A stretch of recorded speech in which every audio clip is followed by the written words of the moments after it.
What? You're just happy? I need to walk around. Andy's happy. You wanna come in? Andy's in a good mood today. We're SEO and stuff. You're in a good mood today? Yeah, great mood. Why a lot of good things are happening?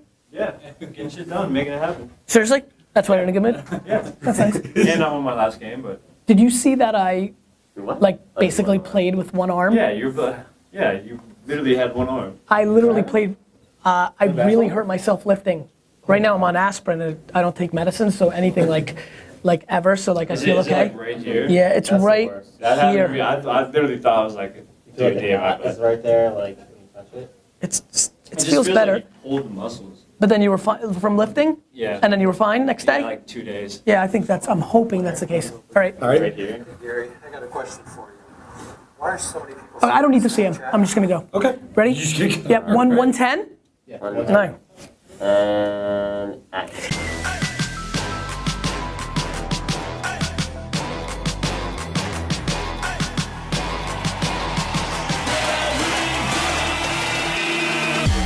You ask questions, and I answer them. This is the Ask Gary V Show.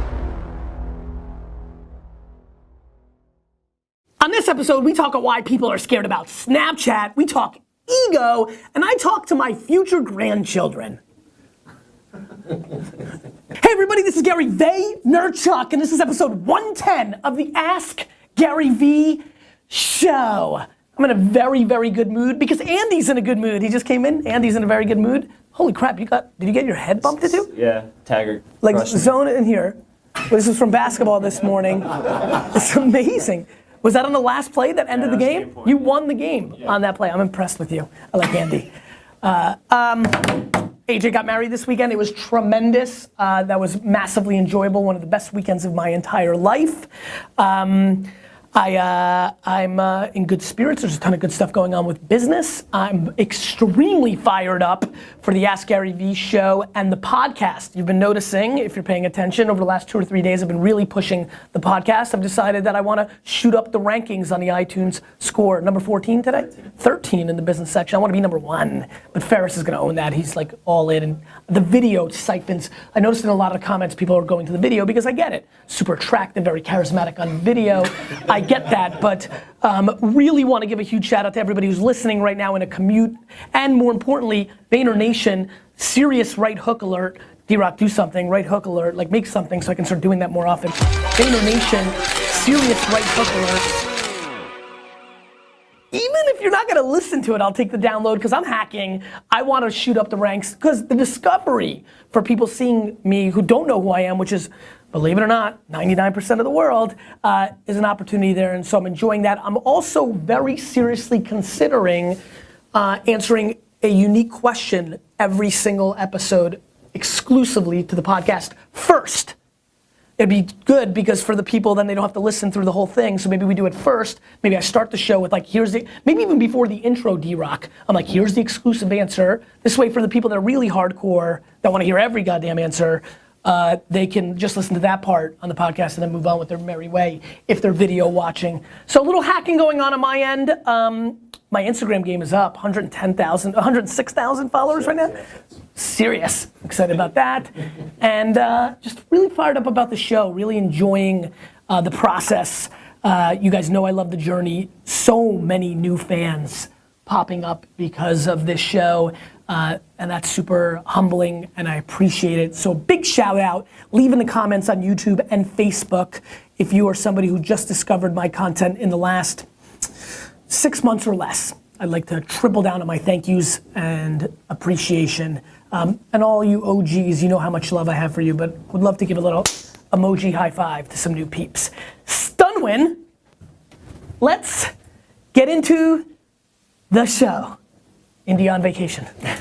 This is old school. It's a throwback Tuesday with Steve asking the questions. Let's go. Chad asks, at what point in time, if at all, should a brand not use social media? Steve. Chad. Chad, great question. You know, the funny thing is all that social media is another, first of all, social media is a term, a slang term for the current state of the internet right now. The term we used only 6 or 7 years ago was Web 2.0 sites. Now we call them social media sites. We may call them something else in the future, mobile native, virtual this, but there's always a term to talk about the 20 to 30 sites that matter. Social media sites happen to mean the sites that people actually go to, the apps that people actually go to in a mobile first world, which is what we live in now. And so people are confused if there is a thing called social media. There isn't. I mean, anything that's a content site now, anything that people refer to podcasts as social media. It's just a term of relevancy. And so it's a communication portal, right? And there's some high-end brands that think if they're on Twitter or Snapchat or Instagram or Facebook that they cheapen their brand equity. I would say Apple, right? Apple is a brand that does very little. I still think they're doing basically nothing on social, or at least definitely not on Twitter, I don't think, right? So, look, do I think that there's a place where brands should not do it? Only if it's a shtick. If it's a very well thought out, we are so exclusive, we're going against the grain, and they make it part of their overall thing, that they emphasize in other channels of communication their lack of being there. It may position to a small group that is anti-establishment, that they think that's cool, and so, but more and more what people need to recognize is that social media is going through a legitimacy curve right now. Over the next 5 to 10 years, this will be the establishment. Facebook and Twitter and I don't know about Twitter, I'm worried about Facebook and Instagram and Snapchat. They're gonna be the establishment.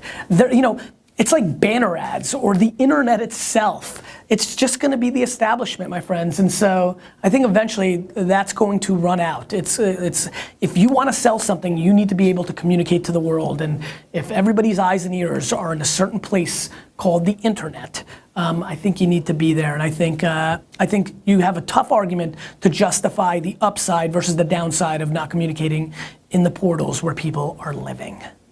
Ben. Oh, I know Ben Phillips. Hey Gary, I got a question for you.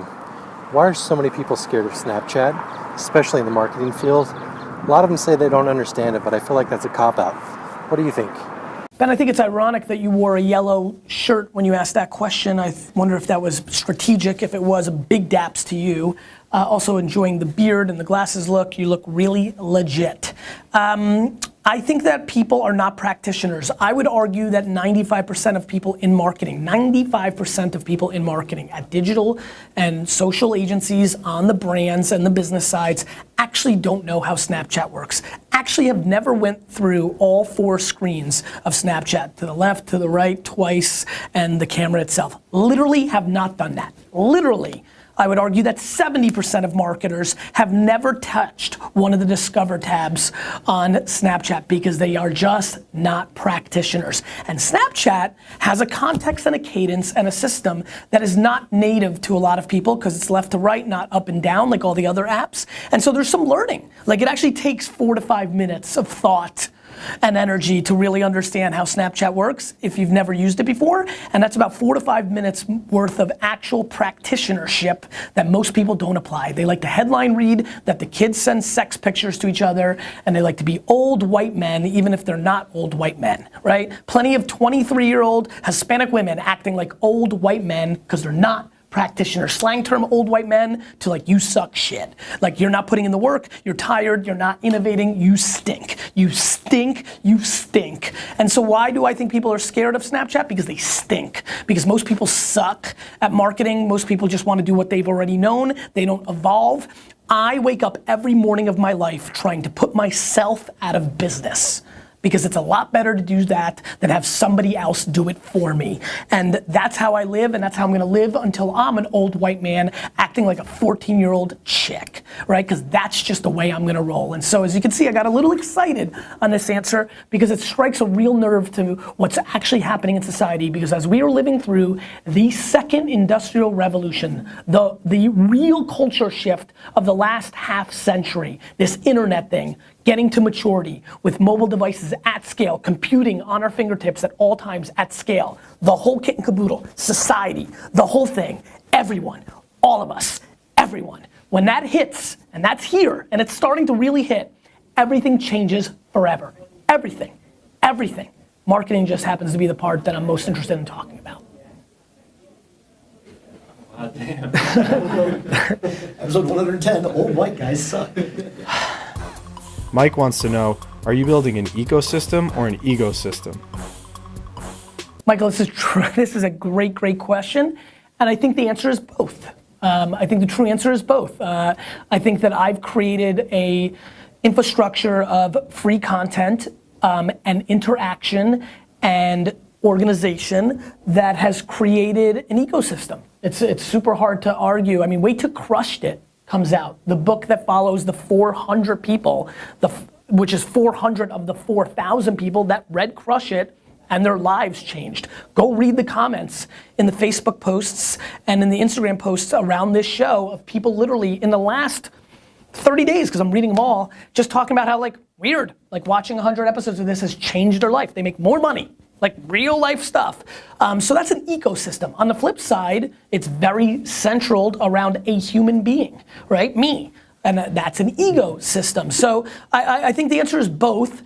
And I think that, I think like anything in life, there's a very fine line. I often use, Oprah to a bunch of spammy gurus. She just walked the fine line of inspiration and motivation just right to create all-time great billionaireship and all-time great impact. Whereas, gosh, if she just turned an inch in the other direction, and if you look at her early career, she probably was in that lane, and I think when she was able to squeak it a little bit more to the left, it took her to the stratosphere. Look, I think I'm walking a very fine line, and I think that I'm walking it properly.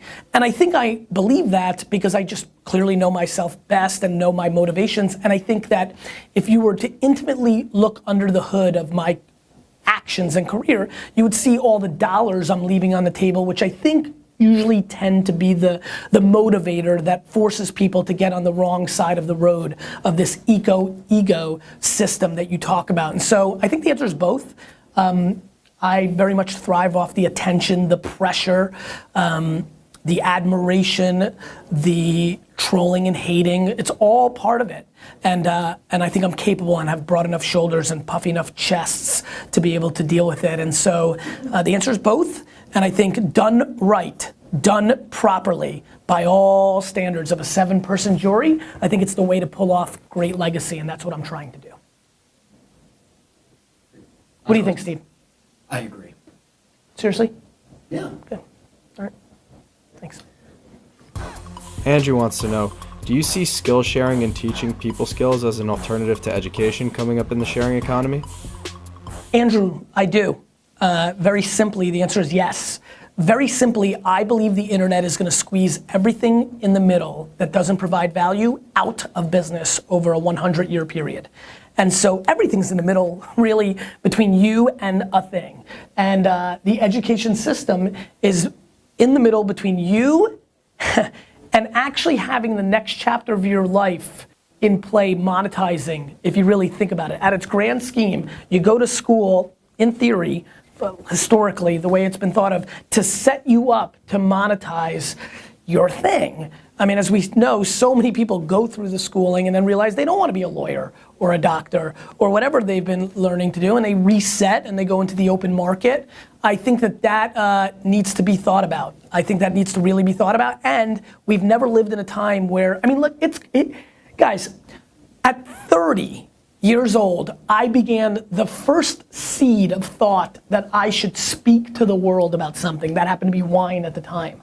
I mean, there wasn't things like this podcast, this show, or the billions of pieces of content that live now that educate people at a level that we've never seen before. If there is anyone that believes that unionized human beings and old textbooks can outperform education of information and thinking to the vast majority of human society and the internet, then you are a lost human being. Lost, with a capital L. And so now what needs to happen is some organization. I mean, look, I actually believe the following statement. I actually believe one of the singular reasons that universities are in play is the romantic point of view that the parents of our current generation view on the institution. And I truly believe it's going to take only 2 more generations. Not necessarily mine, but my kids have no prayer of valuing Harvard and Stanford and a community college to the level it's valued by my parents. No shot in hell. I'm putting it, and I don't like to predict, but I'm putting it right here on film. You know, big ups to my little, grandchildren that are watching this now, 50 years from now. Hey, little Sarah, I love you. And I just, actually Sarah's gonna be so out of date by then. Hey, Zaruka, big fan. Hope we're watching this together. And so, I think that, the Skillshares, the Khan Academies, the endless content on YouTube, the podcasts, the tremendous impact that all the content that's living right now is having on the younger generation and how they will think that right now we have 15-year-olds that think their 2 cents on every thought are public domain, that they need to add their 2 cents. What do you think when they become educated through school and not school, what they're gonna share and how it's just gonna be so much information. Plus, our system right now is so predicated on teaching our kids to memorize something and then regurgitate it a couple of weeks later in a world where all that information is at their fingertips. Nobody gives a shit who the 18th president of the United States is or what's the warmest planet. I can tell you in 1 fucking second, you idiots. I mean, it's just stupid. Anyway, what are you guys looking at? Sorry, this is the Inc. article. Got it. They're linking out now. Got it. That's all I got. That was a lot of gray there at the end there for you. A little black and white action for you, D-Rock.